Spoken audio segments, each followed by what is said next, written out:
আসসালামু আলাইকুম। দিন কয়েক আগে ৯০০ গোলের মাইলস্টোন ছুঁয়েছেন রোনালদো, কিন্তু রোনালদোর শো চলছেই। তার গোল সংখ্যা এখন ৯০২। এবার পিতা পুত্র মিলেই ৩ গোল। রোনালদোর উদযাপন ভাইরাল নেট দুনিয়ায়। জানতেই দেখতে থাকুন সম্পূর্ণ ভিডিওটি।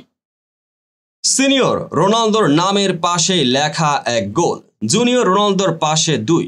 পিতা পুত্র মিলিয়ে একই দিনে দিলেন তিনটি গোল। এত পর্যন্ত পড়ার পরে অনেকেই বিস্মিতই হতে পারেন। ঘটনা হলো স্টেফানো পিউলির কোচিংয়ে প্রথমবার নেমে আল নাসের ৩-০ গোলে হারিয়েছে আল ইত্তেফাককে। নাসেরের ৩ গোলের মধ্যে রোনালদো করেছেন ১টি গোল। অন্যদিকে রোনালদো পুত্র আল নাসেরের বয়স ভিত্তিক দলের হয়ে জোড়া গোল করেন। আল ইত্তেফাকের জালে বল জড়ানোর পরে গ্যালারিতে বসে থাকা পুত্রের দিকে তাকিয়ে রোনালদো দেখান, তুমি আর আমি মিলে ৩ গোল। ৩টি আঙ্গুল দেখিয়ে রোনালদোর এই উদযাপন নিয়ে সোশ্যাল মিডিয়ায় প্রবল চর্চা হয়েছে। বাবার কাণ্ড দেখে গ্যালারিতে বসে হাসতে দেখা গিয়েছে জুনিয়র রোনালদোকেই।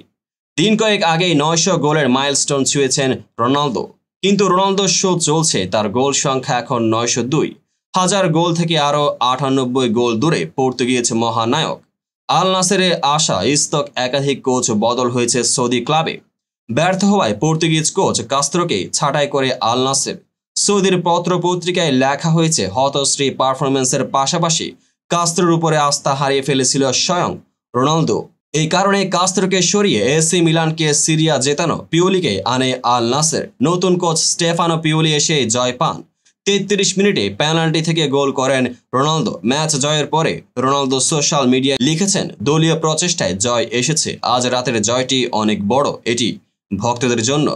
তো বন্ধুরা, ভিডিওটি যারা সম্পূর্ণ দেখেছেন সবাইকে অসংখ্য ধন্যবাদ। ভিডিও শেষে কমেন্ট সেকশনে আপনার মতামত জানাতে ভুলবেন না। আর চ্যানেলটিকে সাবস্ক্রাইব এবং পেজটিকে ফলো করে পাশে থাকবেন, যাতে পরবর্তী ভিডিওর সকল নোটিফিকেশন সরাসরি পেয়ে যান। দেখা হবে পরবর্তী ভিডিওতে।